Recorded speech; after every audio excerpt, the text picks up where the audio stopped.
Good morning. How's everybody today? I want to just first off, thank everybody for joining today for the Faces of PAD Conference first annual ultrasound event. We're really hoping that this is going to be a rolling 2-year program so that we can get the vital CME and CEUs that many of our technicians here will need to maintain your certification. We're very grateful for the speakers who are taking their time today to travel here and participate with this conference. We also want to thank the Embassy Suites for hosting this conference and providing all of the food and the space that we need to be successful for this. So our goal for this is to address the importance of vascular ultrasound in diagnosing and treating patients and how to achieve best patient outcomes for our region. And we have to train the technicians so that we all think right and we all work together. The specific sponsors, Parks Medical, Mindray, and GE are supporting this conference. All of the CEUs and CMEs are free to us. And this conference is being pumped out virtually to a lot of different states throughout the country. We have, I think, a fairly large roster of people attending. But again, thank you for our speakers. I'm going to ask the speakers when you come up just to introduce yourself real quick, tell us who you are, where you're from, what you do, and give us something interesting about yourself as we move forward. Our audiovisual teams are Encore Events and Six Strong Media, and we've worked with them for a number of years, and they've done a great job for us. So I'm going to, we have just a few technical difficulties, but we're working through those, and we're going to go ahead and get started with the first presentation now, and I'm going to be leading that. All right, so the first talk we're going to have is CLTI, chronic limb-threatening ischemia and perfusion, the big picture. These are some of the things I have learned over the last decade. The Vascular Institute of Chattanooga was started about 7 years ago as an amputation prevention center, and we still hold on to a lot of our work every day is actually with PAD and CLI, and we're really trying to be a center of excellence, and it's one of those things that you have to continue to grow towards.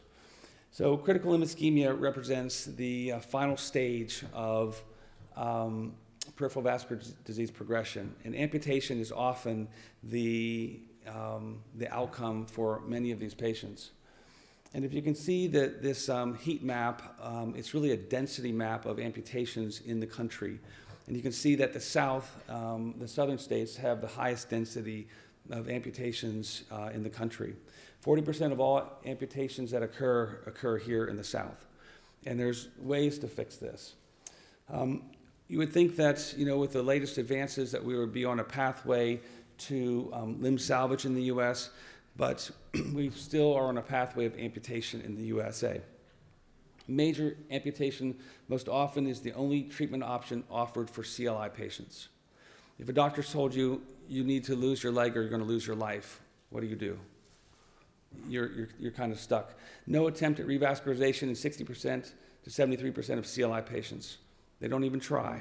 And amputation, I think, is not the answer for the first-line therapy. No angiogram is performed in 51 to 73% of CLI patients, despite a 90% odds reduction of amputation if you have an angiogram. 90% of the time, we can save the leg if we do the angiogram. So I think there's a mindset that we have to have. And a lot of times patients will teach us, what to do and how to think about it. So this first patient, she's a diabetic. She's presenting with what we call wet gangrene. The area that's black into the interdigital space is active infection now. It's progressing up the leg.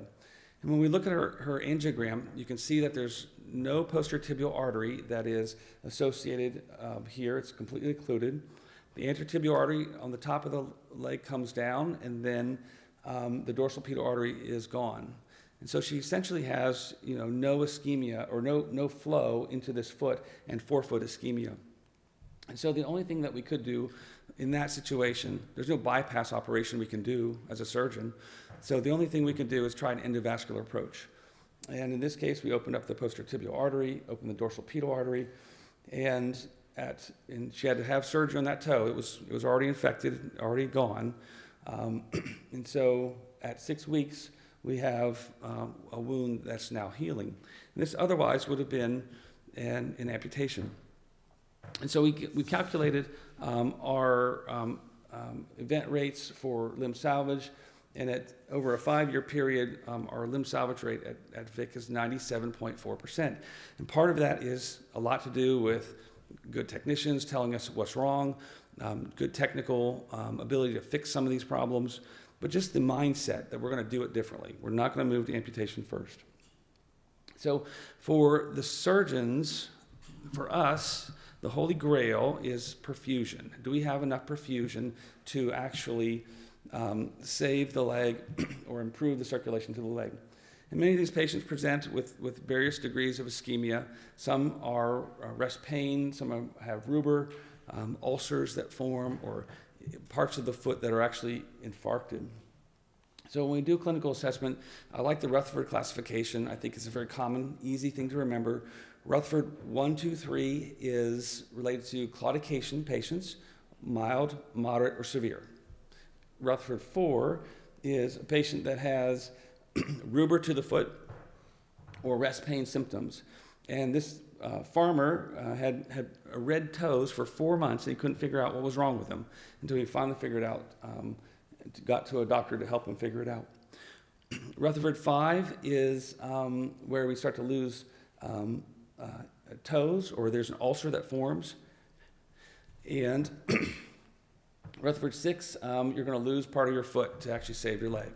So those are the 3 critical limb classifications that we like to think about. So for these patients, we do standard testing. We do duplex imaging, ABI, toe pressures. But there's a concept that we need to get to that I want you to understand, and it's called angiosome perfusion. And so this was elicited to me the best when my wife decided that she wanted to make some multicolored flowers. And she did this, and I said, oh my gosh, that's exactly how the foot works, that's how the body works. And so for the red dye to get to the flower itself, it has to travel through one specific branch. And that's how the body works. Different branches give different flow to that particular part of the body. So in this case, it's a 59-year-old female with distal embolization, first, second, third toes. She had bilateral kissing stents 3 months ago. I put them in, so I knew what was happening. And she's a smoker, and she had palpable femoral pulses, popliteal PT, DP pulses. So she presents about 1 week after I put the stents in. And she has what we call blue toe syndrome. It's pretty obvious. They're blue toes, and they're painful. And what I've always done for patients in the past is say this is either going to get better over time, or this is going to get worse. And if it gets worse, you might lose your toes. So I said, I want you to come back and see me in about 3 months. And so we did that and tried to give her some time to do that. We ordered an ultrasound test. And what we see is there's triphasic waveforms all the way down. She has a digital pressure of 70, and that should pretty much heal. But she presents to me and says, at that 3-month time period, I have intense fire-like pain in my first 3 toes, my great toe, second and third toes. And it's worse at night. So what's that called? That's rest pain, right? I never thought of rest pain as being in the toes. I always thought it was the whole foot. But this patient was telling me it was in the toes. And so we did an angiogram, and I said, we got to figure this out. Everything looked to be pretty normal. You can see the posterior tibial artery coming down the leg, and you can see right where the arrows are that there's blood flow to the first, second, and third toe, and that's through the medial plantar artery. So the distribution of flow, the angiosome in different people, it's different in different people. In the first panel, it can include the great toe, and that's basically what our patient showed. And in the second panel, the lateral plantar artery may be the dominant flow into the foot. And so once we realized that she had flow through the posterior circulation, we looked at the anterior circulation. So this is the anterotibial artery, and the arrows is the artery along the dorsal pedal that is occluded.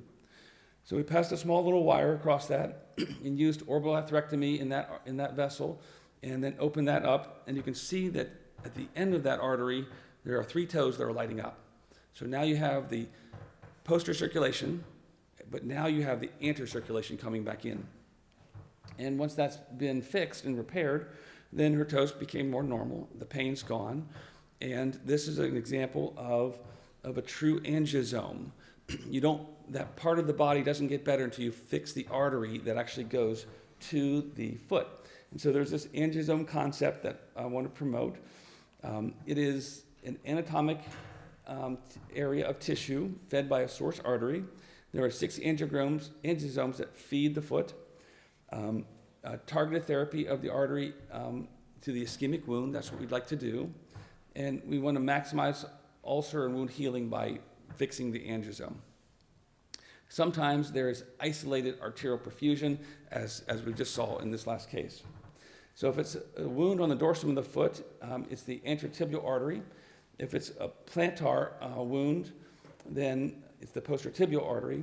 Lateral foot is going to be the posterior tibial via the lateral plantar artery. Calcaneal is both posterior tibial and perineal. So how do we quantify what enough perfusion is? Do we have enough circulation to heal things?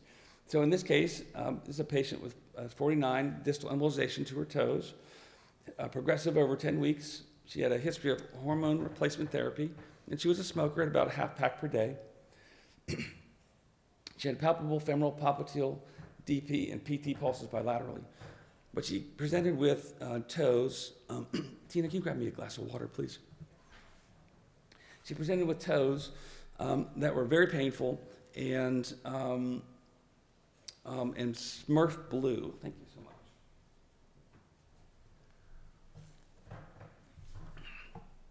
I just want to torture you guys anymore with my raspy voice. All right, so she was quite miserable. This was very, very painful. And so we ordered an ultrasound, and at that time I was looking at the flow in the foot, how much flow is actually coming to the foot, and I thought this might be a good idea. It wasn't. It doesn't really tell me anything, and so I abandoned that. But you can see where the injury is, and so knowing the anatomy, we did the angiogram. We can see that there's a small little lesion right there in the mid-distal SFA, and that was the culprit that embolized.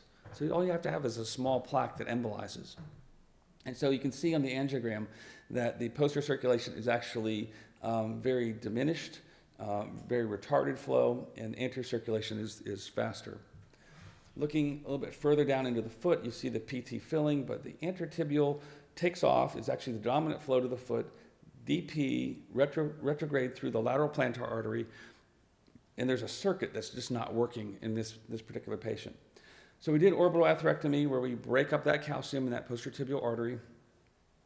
After the angioplasty, you can see how fast the posterior tibial flow is now. It's actually more dominant than the anterotibial circulation. And we repaired the culprit that caused that embolus. And this is what we had preoperatively. And so what we see in the middle panel is that the popliteal comes down, there's anterotibial comes off, tibial perineal trunk, and then the posterior tibial follows into the foot. In that bottom middle panel, you can see the posterior tibial branches into 3. Calcaneal branch, the medial plantar, and the lateral plantar. And that lateral plantar goes directly to that 4th and 5th toes. So by correcting the inflow, we can fix her problem. So that's the perfusion abnormality because of the inflow issue. And if you can correct that, then her pain will get better. So in this case, we had a 65-year-old ischemic ulceration of the foot. He had a left AKA, former significant smoker. He had a palpable femoral pulse, but no other pulses present. Fairly ischemic-looking foot. The 4th and 5th toes are blanched, constant pain. He's got horrible disease. I mean, this angiogram is very advanced disease. The mid SFA had a critical lesion. We just put a small stent there. But we're really interested in what's happening in the foot. And he had multi-level areas of narrowing through the tibial vessels. The first time I tried to do, since it's a toe problem, I thought maybe this is an anterior circulation problem. So I looked at the anterior tibial artery and really couldn't get past the dorsal pedal, really couldn't get there. But the area that's circled is called the pedal arch. If I'm going to fix some of these patients, we've got to get flow to that pedal arch. So it has to be either from the anterior or the posterior. We couldn't connect via anterior, and if you look at the angiogram where the arrows, the posterior tibial artery comes in, lateral plantar occludes, and so we ended up just actually opening this back up. So this was a case that I did probably about 10 years ago to actually restore circulation into that foot. And after the angiogram, you have this tremendous amount of flow now, filling the bottom of the foot, filling the pedal circulation. All these terms, the anterior tibial, dorsal pedal, lateral plantar, medial plantar, this is critical for saving people's legs. And you're going to learn about that more today with our next lecture as well. So once we fix the outflow, we fix the inflow with the tibial vessels, and now we have actually pretty good flow to this foot. When that happens, at 2 weeks, you start to see the tissue swells, you have swelling, you start to make extra skin, and the wounds start to heal. And this is at 4 weeks, probably my favorite picture ever taken. You have a gentleman with a prosthesis on the other leg. His right leg is now healed, otherwise he would have been a bilateral AKA and never walked again. So perfusion is critical in my world. That's what this is all about. So in this case, a 69-year-old patient had gangrene left toe, former smoker. Get the pattern here. Palpable femoral pulse, popliteal pulse, no tibial pulses. And I was still doing my mapping back then. But the tibial vessels all look to be pretty good here. This was the anterotibial artery and a critical lesion. And so we treated that with atherectomy angioplasty. But what I learned in my fellowship training was that if you're going to have a circulation problem, if you're going to have gangrene or a non-healing wound, you have to have 2 levels of blockage. And that's always important to have it in the back of your mind. So as a technician, you're looking for both those different levels that might be not working. So not only the anterior tibial was out, but also the dorsal pedal was out. And so when you fix that, again, 2 weeks up, she has good palpable pulse. And at 4 weeks, she has good tissue turgor, wounds are healing, skin's growing back, and doing well. So 5th case, I've got cases all day long. I could keep talking, but we're wrapping this up here pretty soon. 79-year-old white male, advanced PAD left foot, progressive over 10 weeks. He has had multi-level PAD, significant smoking history, near constant pain. Basically, he gets about 2 hours of sleep a night, and a palpable femoral pop, DP, PT pulse. And he's a retired Marine.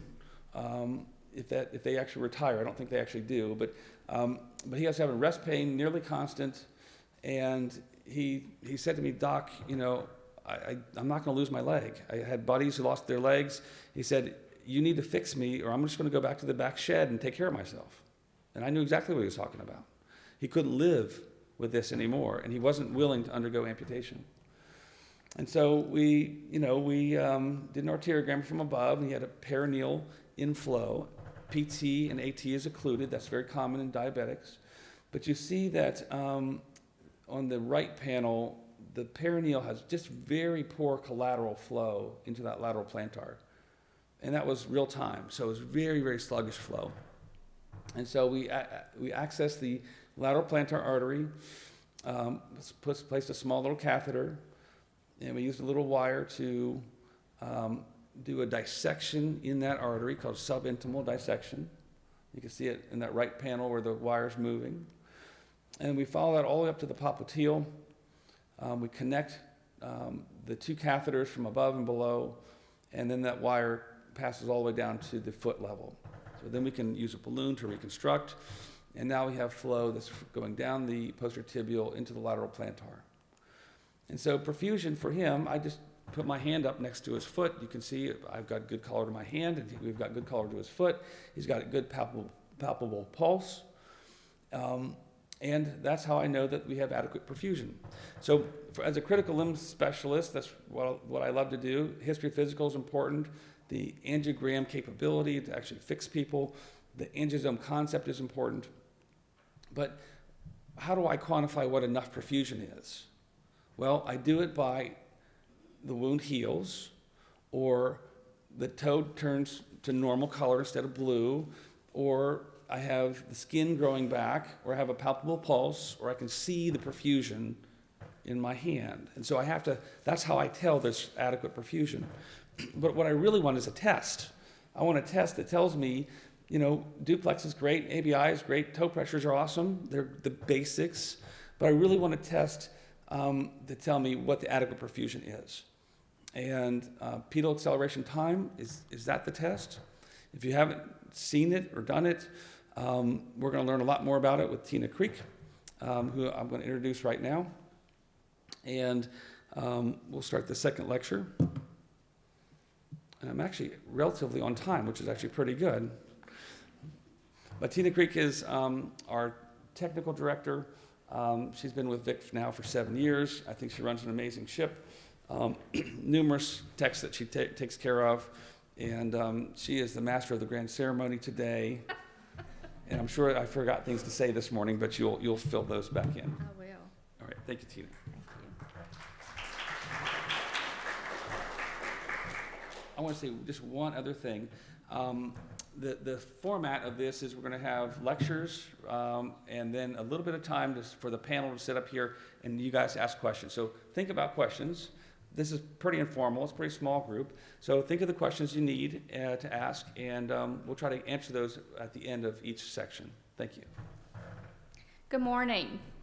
Welcome to everyone who is in person today, and all you out there in the Ethernet that are tuning in to us live. Welcome to everyone.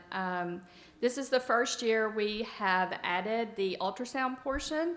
This is our 5th annual Faces of PAD conference, where we invited providers from around the region to educate about vascular disease, but this year we decided to add the ultrasound component targeted to the ultrasound techs, because look, the vascular surgeons, the interventionalists, they couldn't do their job if we didn't give them the information that they need we find the disease and send them to them, and they fix it. So passionate about what we do, and so just appreciate everybody coming out and supporting us and kind of letting us learn through this process of the one-day ultrasound conference. So we also have just a few sponsor vendors that have brought equipment: Mindray, GE, and Parks. I think there should be a card out at the desk.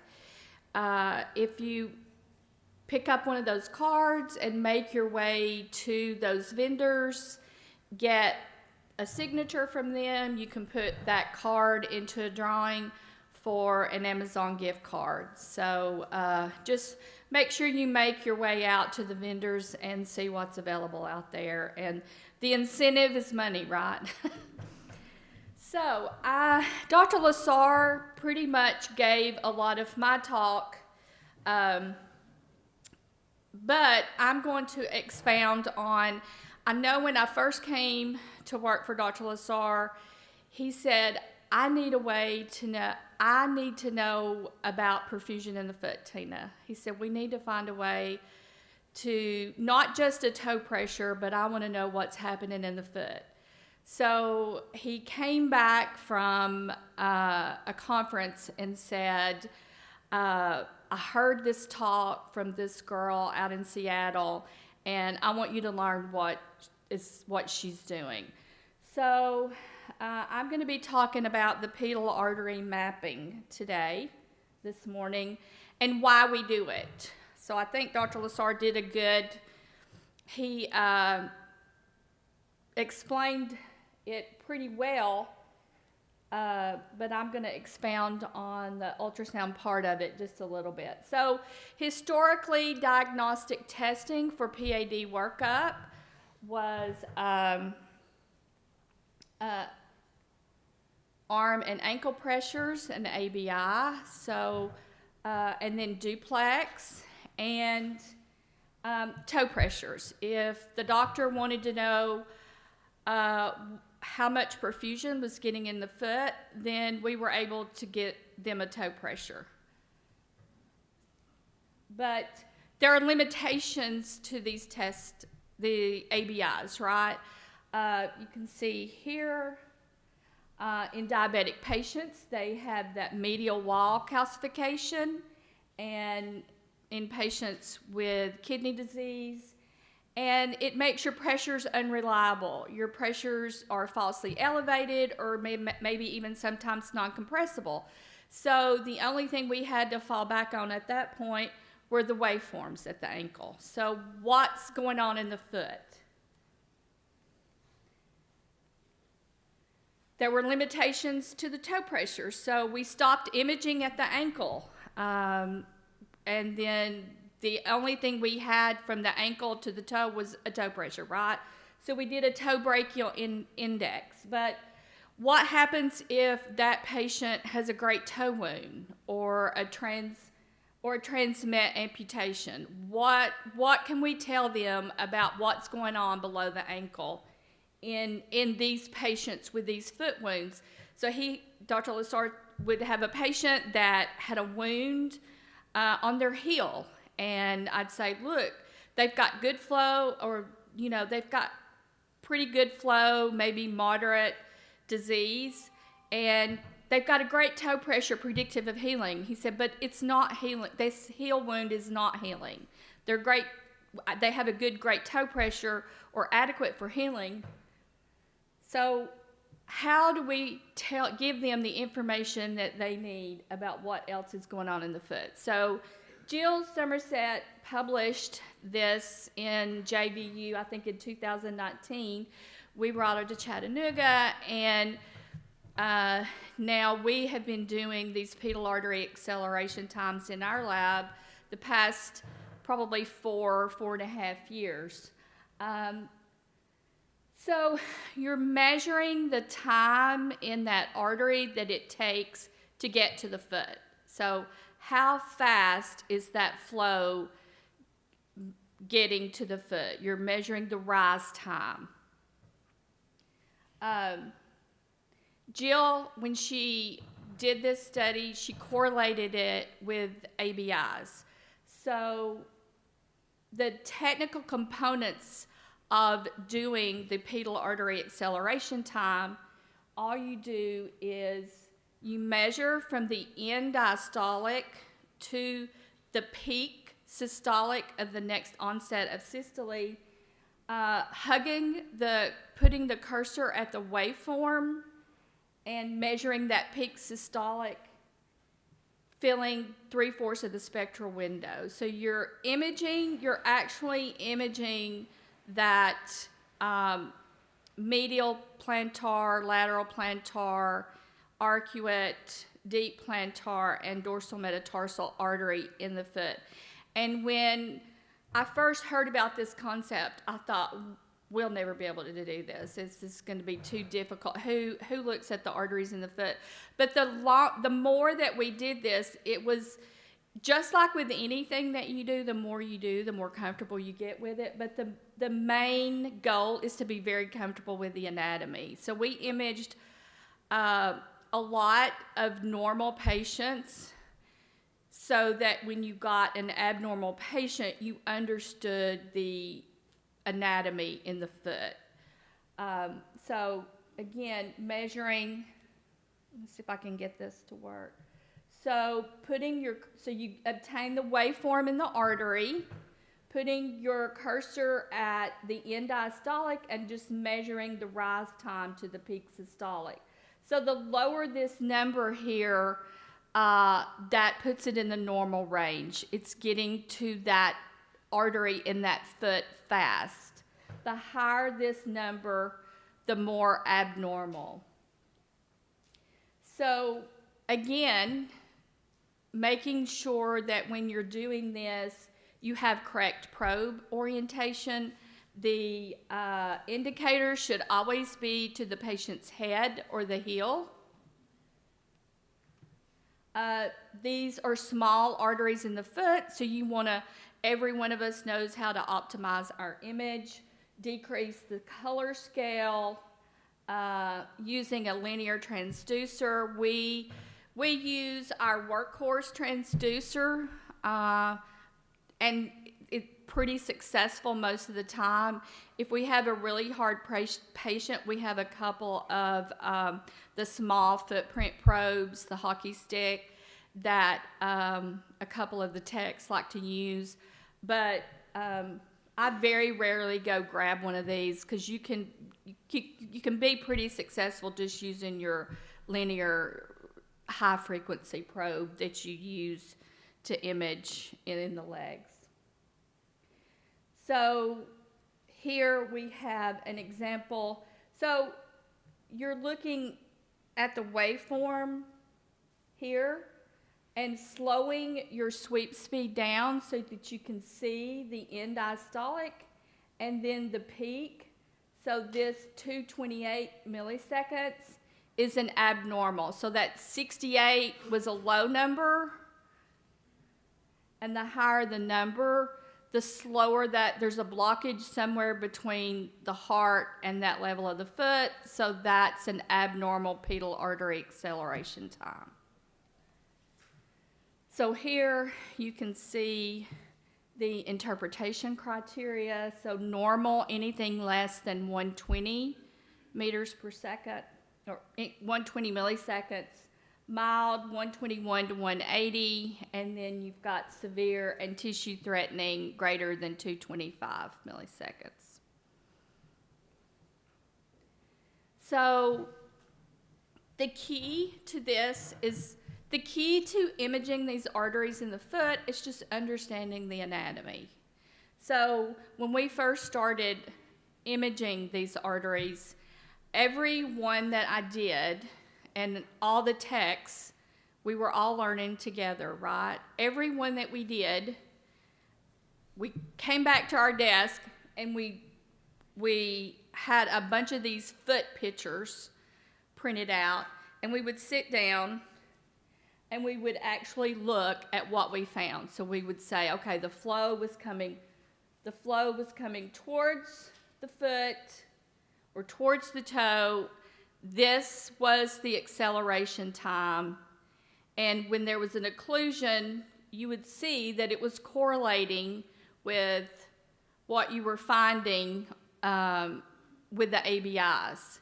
So being comfortable with this anatomy, sitting down and thinking about the flow direction, that was the key to being successful at this. And after we did these a few times, then the anatomy became easier and easier. When you actually image the foot, you were like, oh, it really does make sense. But looking at this foot picture was really the key in my experience. So tying this into the angiosome concept about perfusion in the foot and what Dr. Lassar was talking about that he was seeing on his angiograms. So understanding that the anterior circulation was the anterior tibial artery becoming the dorsalis pedis artery, and then the arcuate coming off that dorsalis pedis, diving toward the bottom of the foot to form that pedal arch, and then the dorsal metatarsal. Let me go back a little, I'm getting ahead of myself. I've got the trigger finger here. So this was supplying the anterior circulation to the foot. So understanding that that in-line perfusion to the anterior circulation is what is going to heal that great toe wound. So here you see the anterior tibial artery coming down as it crosses the ankle, becoming the dorsalis pedis, and then on out toward the dorsal metatarsal. And then when we imaged, we could see that the arcuate was diving toward the bottom of the foot to form that pedal arch. And then if they had a lateral foot wound, we really wanted to know or tell the surgeon, is there good anterior tibial artery circulation, and is the lateral tarsal artery open?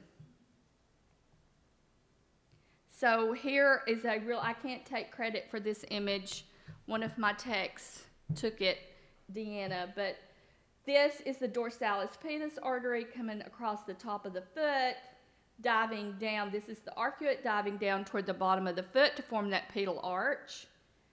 The dorsal metatarsal going out toward the digital arteries. So when you start, you can see this anatomy really well, but you just have to understand the anterior tibial artery is the inline perfusion to the dorsal pedis, dorsalis pedis, arcuate, and the dorsal metatarsal. So what about the posterior circulation? So the posterior tibial artery, everybody knows where to find the posterior tibial artery, right? So the posterior tibial artery, as you cross the malleolus, becomes the common plantar artery. The common plantar artery bifurcates into the medial and the lateral plantar artery. And when you really start imaging, you can see this. It's really not that difficult. You just have to optimize your image, slow your sweep speed down so you can measure that rise time, and you can see this anatomy really well. And understanding that the perineal artery gives way to these calcaneal branches. If they have a heel wound, maybe their toe pressure is normal, but if their posterior tibial or their perineal artery has a lot of disease or is even occluded, then you're going to have a hard time healing that heel wound. And so we can tell him, okay, the anterior tibial artery is open, doc, but there's disease in the perineal artery going to those calcaneal branches. So here you can see the posterior tibial artery. So every one we did, after we mapped it, take it back to my desk, and I would look at this foot picture. And that's what really made it click in my mind. Okay, the posterior tibial artery comes down, becomes the common plantar. It's going to bifurcate. On ultrasound, this medial plantar is going to be the more superficial artery. The lateral plantar is going to be deeper on your image. And the lateral plantar is usually the dominant artery in the foot. So the more and more of these that we did, we became very adept at it, and it got easier and easier once you understood the anatomy, just like with everything else that we did. And this angiosome concept really became clear when he would take these patients to the OR suite and open up these arteries, and these wounds would heal. So you could see their pedal artery acceleration times improve once he would open up these tibial perineal arteries and even these arteries in the foot. And these wounds were healing. So again, this is just the perineal. So so these are the 5 PAT sites of the foot that we document in these patients with wounds or the CLI patients. We get an acceleration time in the arcuate, the dorsal metatarsal, the medial and the lateral plantar in the posterior circulation, and the deep plantar. So those are the 5 PAT sites that we get in these patients with wounds. What happens if you have an occlusion? So how are you going to get flow? How are you going to get that foot perfused? So this was a patient that I did just this week. Their posterior tibial and their anterior tibial were completely out. So they had that one vessel run off through the perineal. But they had these, Jill calls them the hibernating arteries. So when there's an occlusion, then this posterior communicating artery will reconstitute the posterior circulation, and they had a huge anterior communicating artery that reconstituted the dorsalis pedis with flow into the toe here. So you'll see these arteries.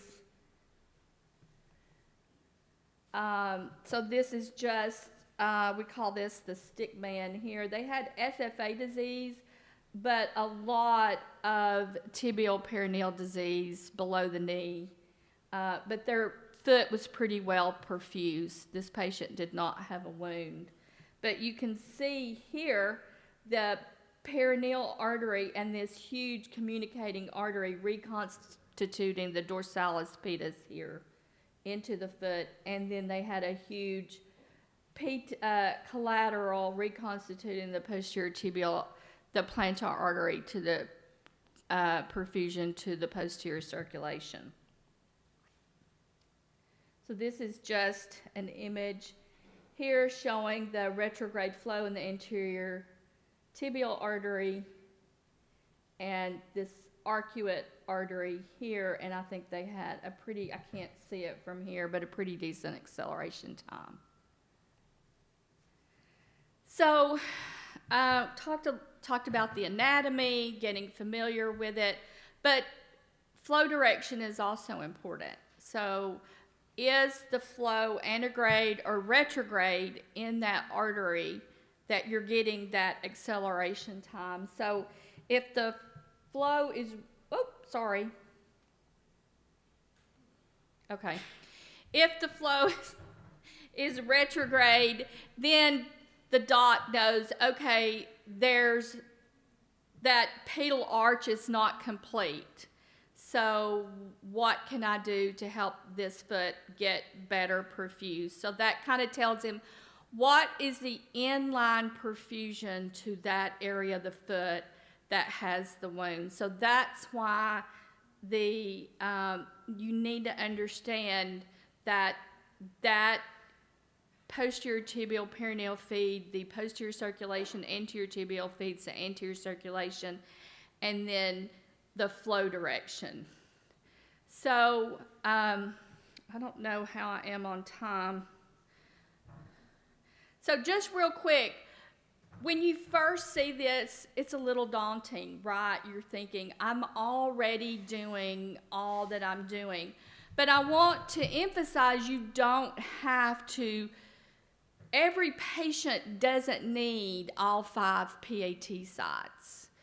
It is just another tool that we can use in the vascular lab to help the surgeon. We tend to do the PATs just in these CLI patients. A patient comes in and they have no wound and they just claudicate and you find SFA occlusion. Do you need to do all 5 PAT sites in the foot? Do you need to add that time to your exam? Probably not. Like, I'm going to talk a little bit in one of the sessions this afternoon about critical thinking. What does my patient need? Do I need to check off every box of everything I know how to do? No. Like, think about what your patient is presenting with. Are they a claudicant? Do they have a wound? Are they a diabetic? Are the pressures non-compressible? If the pressures are non-compressible or falsely elevated, then you're going to rely on what you find on duplex. And if they have a wound, you're going to rely on that pedal acceleration time. So it's not that you have to do this in every patient, but in a particular subset of patients, it's valuable to get them what they need so that they can get the best outcome for them. Thank you.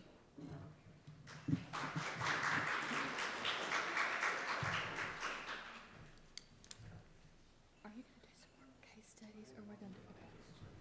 I'm going to stay. That's fine. Okay. So, putting it all together, first question I just have for the audience: if you just by a show of hands, just show me who is RVT and does active sonography. Please just raise your hands. I'm an RVT. Anybody else? Great. How many people have, other than my team, have done PAT work? Nobody, and that's okay. It's a fairly specialized thing. I'll tell you this, that it's something that we've gotten very good at, because I asked everybody to do, every person they could find PATs over the last 4 years. And when you do a bunch of normal patients, you figure out, okay, this is how it works, and then you can start applying it to people who really need it. So this next little section is what a vascular surgeon needs from the non-invasive lab. And this is really trying to tie some of this together. So I tend to do things with case, because I think the cases really kind of explain things very well. But this is a 69-year-old diabetic Hispanic male, progressive gangrene to the right toes, forefoot, diabetic, former smoker, in the palpable right fem pop, DP pulse, but no PT pulse. But this is how he presented. So this is a disaster. And why did this happen? It's probably because of his non-English speaking ability and delay in diagnosis and don't know where to go. And this is access to care issues. And we have a tremendous amount of access to care issues in the region. And so, anytime we find a patient with a wound, we need to get them checked out by a vascular surgeon ASAP. So what do we do with this? Is this an automatic, you're going to lose your leg situation? In some centers, yes, but I work very closely with some very good podiatrists, and I tell people that I'm the plumber, they're the carpenters, we work together, we try to kind of rebuild your situation. But this person had lost his forefoot and through a transmetatarsal amputation, but he developed that wound because of a problem, because of a circulation dysfunction. So the next step really in my mind is we do an angiogram and see what we have. And so what we find is in that left panel, there's a stenosis in the posterior tibial, very distally, and also in the origin of that lateral plantar. Now, the pedal arch is occluded. The red arrows show that the pedal arch is occluded, and my job is to get flow from the anterior circulation and posterior circulation into that wound bed so that it actually starts to heal. So we did fix the posterior tibial artery, and we did fix the lateral plantar artery with an angioplasty. And I decided I'm going to wait on that pedal arch and see if I need to. A lot of times we're going to see if we can if we need to do that. And so this is where PAT comes into play. If I have adequate perfusion on the PAT, maybe I can wait and not fix that pedal arch. And so this is the anatomy that Tina talked about. I really hope that you guys have paid attention, because there is a test at the end of this lecture, so just so you know that. And I know my team is going to be able to answer it, right? Good, I like it. So this is the pedal anatomy. This is Jill Somerset. She's the one who kind of invented PATs and really put it all together and really helped us understand the physiology of the foot. Very proud to know her. And this is all her slides, so I'm giving her all the credit. And actually that's her foot too. She actually did her own foot, so just so you know that. And I hope she's watching this live from Washington. So here's our PATs of the gentleman we just fixed. He's got triphasic waveform all the way down. PATs are 60, 70, so he's what we call a class 1 perfusion, so he's back to normal perfusion, and his rest pain resolved. And so this is about a week after his surgery. I felt, okay, we have adequate perfusion. So I don't need to go back and fix that pedal arch. I don't need to go do more. This test gives me the ability to say, okay, I think I have enough circulation. And so at 2 months, you can see he's got normal tissue turgor to the foot. So a lot of skin has grown back. He has full range of motion of that foot now, and we can fit him into an orthotic footwear, and he can walk on 2 legs. And I think that pedal acceleration time really helps me understand that. So this was another patient from Dr. Brand. It's a 60-year-old who presented with gangrene of the 4th and 5th toes. It was a second opinion case, and we did a right leg angiogram, or he had a right leg angiogram 8 weeks prior, had a iliac artery repaired or femoral artery repaired, smoker, and then non-palpable dorsal pedal, but palpable pulses elsewhere. And so he presented after that angiogram with gangrene of the 4th and 5th toes. And this was an embolization event for this patient. And I ordered ultrasound testing pedal acceleration times. And so here we see a triphasic waveform coming down. We see PATs throughout the whole foot as class 1. He had a lesion in the intertibial artery with a velocity that consisted with a 50 to 75% lesion. But what's wrong here? What are we missing? Because something's not right. This says that everything should be pretty much fine. The intertibial artery has a lesion, but this isn't an intertibial artery angiosome, right? What I'd be looking for is a posterior tibial artery problem, a lateral plantar artery problem, because it's the 4th and 5th toes by angiosome. So this test didn't quite make complete sense, and you can never rest your hat on what a test tells you. It has to be what clinically the patient's telling you.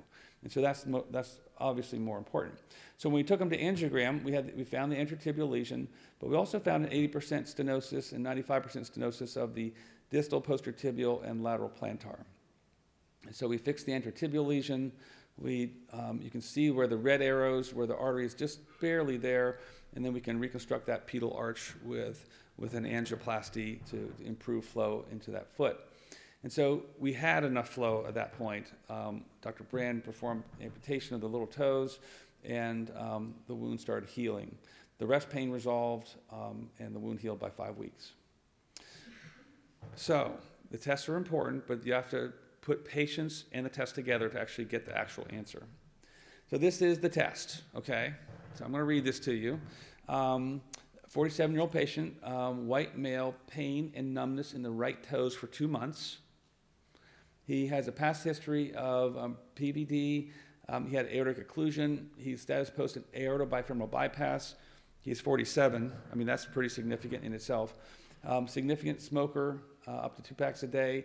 A palpable right fem pop and PT-DP pulses, but his toe pressures are 0. So when you look at the perfusion in the foot, I want somebody to tell me what you see. What does somebody see?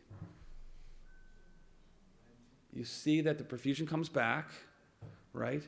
But if you pay very close attention, you'll see that the posterior circulation comes back first, and then the anterior circulation slowly comes back. So he is posterior dominant, anterior slowly comes back. So where's the lesion? These are extra credit points here. Where? Anterior, where anterior? So you have a palpable dorsal pedal pulse and an ABI that's 1. So it's very distal anterior. And so you have your ABI at this level is going to be 1. You have a palpable pulse here, but you have a critical lesion in that dominant flow into his foot. That lateral plantar is very, very weak. And so even with that very weak lateral plantar, circulation came back quicker in the foot with this artery, from this artery rather than this lesion. And so by fixing that intertibial artery, that dorsal pedal artery, that is the goal. But what he really had was forefoot ischemia. He just didn't have enough flow into that forefoot. And so by fixing that, his pain resolved. And I'll go back to here. Maybe it will play. Maybe it won't. Okay, here we go. So this is immediately post-surgery. And what you see is you have codominant flow now, anterior, posterior, and his, literally in the recovery room, his pain and numbness resolved. So he just needed circulation to that forefoot to actually get better. So it's critical limb, history, physical, important, angiosome concepts, angiogramability actually fix this, and then that concept of PAT and how it works is a very powerful combination in trying to save people's legs. And so that's going to end the first session, and we're willing to take any questions at this point. This is designed so that there is ample time at the end of each lecture series to ask a few questions. Yes, ma'am. Speak into the mic.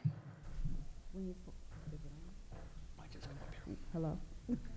Okay. When you spoke about the gangrene of the toes and the necessity for 2 different lesions, does the location of the gangrene help you to determine which 2 lesions, or? Yes, that you were right on the mark there, because we know. So the question is, if the location of the gangrene tells you where the lesion is, and the answer is absolutely yes, because the 4th and 5th toes is the lateral plantar. Posterior tibial comes in, it goes big toe, medial plantar. Lateral plantar is the 4th and 5th toes, and almost always you have to fix that to actually fix the circulation to that part of the foot. So that's the angiosome concept, and that's, we can apply PATs to that as well, saying, is there circulation there? We thought we could see it, but maybe we were off a little bit, and that's why a test isn't the end of the story. The story is what the patient's really telling you where the gangrene is. So that's absolutely correct. Dr. Cuso? Hey, Frank Quazzo, Portsmouth Naval. Dr. Sarr, your wound healing rates are phenomenal. You are to be congratulated for that. My question is have you seen an increase or an improvement in your wound healing rates since starting implementing the pedal mapping and the PAT measurements? It's a good question. So we've been doing PATs for almost 4 years now. Is that about right? I think it's about 4. 4. And I tortured my technicians to do as many as they possibly could do on each other. I didn't care; it doesn't matter. Every patient they could find. But again, I think it really solidified in our minds that that gives us a sense of really what's happening in the foot. And so when we do an intervention, I want to know, is it enough circulation to heal? And sometimes we can do more things, or maybe we can sometimes choose to do less things. And when we do less, I want to know, is the circulation adequate? It answers the question for us. And so this has been a critical key in my, it's one of the 3 legs of the stool that I needed to have. And finally, when I understood it, and when I met Jill Somerset for the first time, and she explained what she was doing, the light bulb clicked, and it really helps us understand how to heal these patients. So yes, I think our rates are related to what's happening with this PAT. Yes, sir. There's a mic right there. Thank you. First of all, are you going to have the slides on your website? Yes. So this is there's three. There's live, there's virtual that's happening right now, and then there's going to be everything's recorded, and then all of this will be back on the. There'll be a connection that's sent out to everybody, so you could look at this online and in the future. Yeah. From the cardiac standpoint, I would like to know how the PAT is affected by congestive heart failure and by atrial fibrillation, because there's no doubt that flow depends very much on the pump that delivers it. So I would like to know if you have any experience, because everybody that I saw here was very nicely sinused, but people with gangrene in the legs and so on, they may have something similar in the coronary arteries and so on, or a history of a heart attack and heart failure. How does this affect your ability to do a proper? To see it. Yeah, it's a good question. Do you have an answer? Or I do, if you don't. You can. Okay, so I had a patient, I like to talk about this stuff. I had a patient that had heart failure. His EF was 10%. I mean, barely alive. He's barely alive. He's 45 years old, developed gangrene of his toe, and we did an arteriogram, and everything's normal. Everything was normal. The reason he had gangrene, it was the farthest away from the heart, it was the lowest pressure possible, and he just didn't have enough pressure to actually keep the skin alive. So that's what you're talking about. Yes. And so I would assume at that point that the PATs would be very flat. So there's very low flow coming into that foot. And, you know, there may be exceptions where we don't, you know, where the PATs are false, but that would be one of the ones where I'd be most concerned about. Yeah. So yes, there is, you know, as with everything, there's a pitfall. So if the velocity of the flow is so low by the time it gets to the foot, it actually can invalidate that acceleration time. And that is one of the known pitfalls of it, that if the flow is so low that it will look like the number will be normal, but you can actually see by the waveform it's a very tardus parvus. So that's one of the scenarios where you may not be able to rely on the PAT, but you can rely on the waveform morphology at that point. Yeah. And Reliable? I don't know if I've seen it to answer that question. But again, you have to, it's like you're pointing out, you have to put the clinical pieces together with the test to see if this is a valid test to help you understand. And there's maybe more than one thing that you're looking at. If they're having, you know, multiple non-perfusing beats, we're going to see that on the ultrasound, you know. So I think it's just one more piece of the puzzle to help you figure out what to do for patients. But thank you for your question. I think we're at time for this, and we're going to move on to our next section. So thank you.